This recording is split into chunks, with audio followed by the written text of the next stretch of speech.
As Europe suffers, three great kingdoms are emerging in West Africa: Mele, or Mali, Ghana, and Songhai. These were lands of enormous wealth, generated by their control of the trade routes across the Sahara and the abundance of their gold mines. The kingdoms were known for their benevolent governments and their great respect for learning. Many of the stories of Africa are told here, the British Museum in London. This is where thousands of artifacts, collected, bought, and taken from the continent, ended up.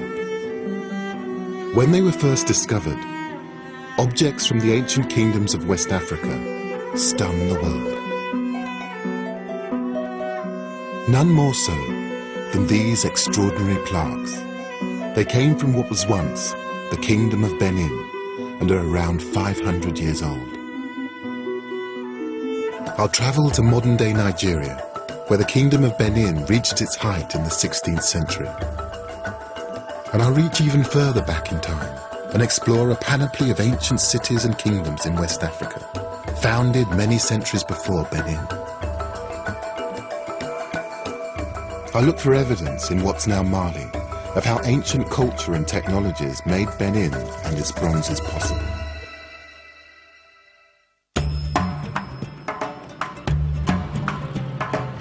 The center of power of the Kingdom of Benin was Benin City.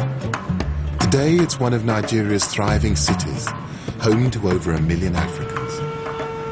The main circle in the center is dotted with statues, public art depicting Benin's history. For 600 years, until the late 19th century, it dominated this part of West Africa. These aren't carvings, they're 16th century casts in copper-rich alloys of brass and bronze. Over 900 plaques are thought to have been made. To produce each one, the artist would need to know how to make and fire a clay mold, and how to melt the metals to pour into it. It's an incredibly difficult skill to master. The combination of relatively sophisticated science and artistic accomplishment baffled most European 19th century observers. They couldn't believe that so-called primitives had been capable of producing work of the same standard as their European contemporaries. These amazing objects just didn't match the Europeans' view of West Africans. The questions were, where did they get the technology to develop this amazing bronze work? Now, a lot of people say, well, why don't you talk about West Africa? The Dogon say they come out of Egypt. They science come out of Egypt. And there are some symbols that seem to reoccur. The leopard. That leopard skin, right, the leopard come out of the interior of Africa. Study it. Study the murals of ancient Egypt. All of the priests wore the leopard skin. With a leopard at the ober's feet and standard bearers at his side, it's like one of the Benin bronzes come to life. Now, here we go. See Bess? See Bessie and the brothers still today are wearing the leopard skins. They still wearing. This is proof positive that science came up out of Southern Africa. Here, you see right here, this is I. This is I, the king that came after Tutankhamun. See him with the leopard skin on? Just like our brothers in Southern Africa. Right now today, you got to study them zoo types. You got to study them zoo types. All of the zoo types of ancient Kemet are indigenous African animals. Now, one of them is not indigenous. Okay? And right here again, you see the Egyptian priest. You see that tail? You see that tail? No, that might be that queen, but that's dead. They got some that got the tail connected to it. But you see the leopard skin, which is sacred to the Egyptian priest. The snake, the crocodile, so obviously they were very important. I want to find out what they mean and why they were so important to these people. And you can see right there, even right with the Uranus. You see right here the cobra, and you see the vulture, Wajet, and the cobra deity, Wajet. What is that? I got to get on my science, family. But both of those, that's the goddess of the north and the goddess of the south. And you can see it's the same concept right here with our brothers in Benin. It's the same concept, family. So Kemet, when they came in and conquered, a lot of the brothers fled into West Africa. It's the same science. These recurring images remind me of the symbolic motifs in Renaissance art. I think they carry hidden layers of meaning beyond the understanding of the imperialistic Brits. Now look at that from Benin. Now you're gonna tell me that ain't the same hat on his head? Peace, God. That's right. Can you see it? Am I lying? Is that the same hat, Mardu? About it done.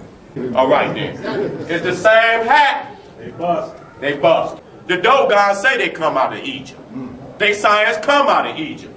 In the heart of Africa, on the southwestern edge of the Sahara, lives a nation of peasant warriors who call themselves the Dogon. For centuries they have remained fiercely independent, guarding their villages and fields against intrusion from the outside world. Living in widely scattered villages in a turbulent landscape of sandstone, between huge escarpments and inaccessible cliffs, the Dogon cling to a strong religious identity, with concepts of nature and the universe that are unique among the so-called primitive peoples of Africa. These beliefs, interwoven in a tapestry of complex symbols and legends, are known only to a handful of tribal elders. In preparation for the ritual, a tribal artist begins an elaborate map of the universe. The words of the Ogan are translated into an astonishingly accurate view of the heavens. The planets of our solar system are shown in their proper orbits around the sun. The rings of Saturn and the moons of Jupiter, invisible to the naked eye, are described in accurate detail. But most remarkable is their knowledge of a distant star called by them Potolo. Named for a seed, Potolo orbits the star Sirius in the constellation Canis Major. Astronomer Charles Alcock of the California Institute of Technology, with Thomas Bellows, a computer programmer, searched for scientific truth in the Dogon legend. Astronomers now know that Sirius does, in fact, have a small companion star invisible to the naked eye. The coordinates from these observations will be fed into a computer to determine the size, weight, and precise orbit of the sacred star. The computer now confirms what the Dogon have known for centuries. A small, incredibly dense star makes an orbit around Sirius every 50 Earth years. The Dogon say they come out of Egypt. They science come out of Egypt. Robert, the ancestors of the Dogon tribe, where did they come from then? Well, the Dogon say they came from up north, and we know that they came across the Sahara. And so I set about a very lengthy research process to find out who the hell were these ancestors and where did they come from, just as you've asked. And I managed to trace most of the bits and pieces and details of the Dogon information to ancient Egypt. And so they seem to have been a group who were religious purists of a priestly nature, who believed that only by leaving Egypt at some moment of crisis, which can't have been later than the New Kingdom and may well have been earlier, we don't know, that they thought that they could only preserve the true secrets of Sirius by emigrating in order to preserve it intact without contamination by some religious change. But they kept these traditions. Now, the god of the Dogon tribe is called Amma, A-M-M-A, Amma, which is basically the same as Amun or Amun. Mm-hmm. Sure is. And that's the name of their god today. Their calendar, their sacred calendar, was based entirely upon the star Sirius, not on the sun and the moon.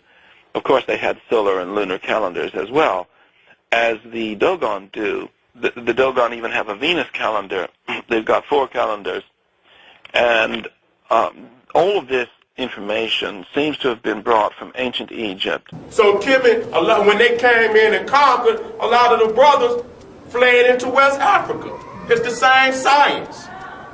A crucial source of evidence in any new appraisal of Africa's past are archaeological discoveries being made along the Niger near Timbuktu. The Niger has always been the lifeblood of this region, just as the Nile was to the eastern Sahara. Its waters provided fish and allowed agriculture to develop. The river was a long-distance trade route connecting the myriad communities along its banks. The Niger River rises in the hills of what was once the ancient kingdom of Fouta-Djallon, 150 miles from the West African coast. And but for a quirk of geology which caused the river to flow inland, the Niger would have been a very short river instead of one of the world's longest. Nearly 3,000 miles long, the river first flows north towards Timbuktu. It then curves eastward before turning southeast through Nigeria to the Atlantic Ocean. Between Djenné and Timbuktu, the Niger is yielding new revelations to equal the discovery of the manuscripts.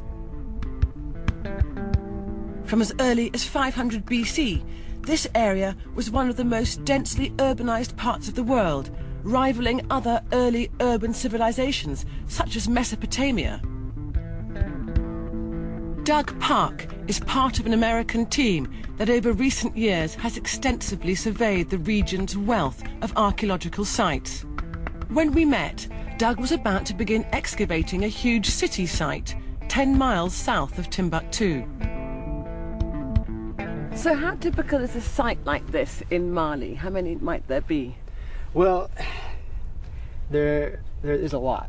And there are accounts that say that if someone from Djenné wanted to send a message to a village or a city a few hundred kilometers away, he just had to shout, and the message would be carried across the floodplains and along the Niger until it reached that village, because so many people were living in such proximity. People. Yeah. So the picture at that time was just of an urban landscape, all along the borders, the borders of the Niger River. Exactly. So read this landscape for me. Here, what you look for are these gray areas. Yeah, where it looks kind of earthy. That is this massive pottery carpet. It spreads around an area somewhere between 70 and 100 hectares. Which is enormous. It's massive. This city rivals the size of the great cities of Mesopotamia, like Ur or Uruk. So how does that compare to modern Timbuktu? Well, to the old Medina of Timbuktu, it's maybe twice the size. And if you put that in comparison to the size of Timbuktu in regards to the rest of the world's cities during the Middle Ages, Timbuktu was somewhere around twice the size of London. Timbuktu is twice the size of London. And this site is twice the size of Timbuktu. Wow. One fascinating fact to emerge is that these people lived together peacefully for centuries. These densely packed, interdependent communities each had a specific skill base. Some were farmers, others fishermen. There were potters and metalworkers. Their activities cleared forests that once covered this landscape.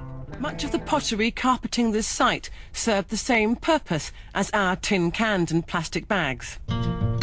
Doug has described a cityscape whose architecture would have looked much like the villages still dotted around Timbuktu. It's just the density that's changed. It's amazing to learn that right here on this spot, there once existed a civilization 2,000 years ago, as old as Christianity, the size of which rivaled modern Timbuktu over there. And in terms of its antiquity, Timbuktu and the manuscripts dating back to the 11th century are beginning to look relatively, well, modern. Here is showing in Sankore, Timbuktu, the pyramid, and in Guatemala, the pyramid, showing how it left Africa and went into the Americas.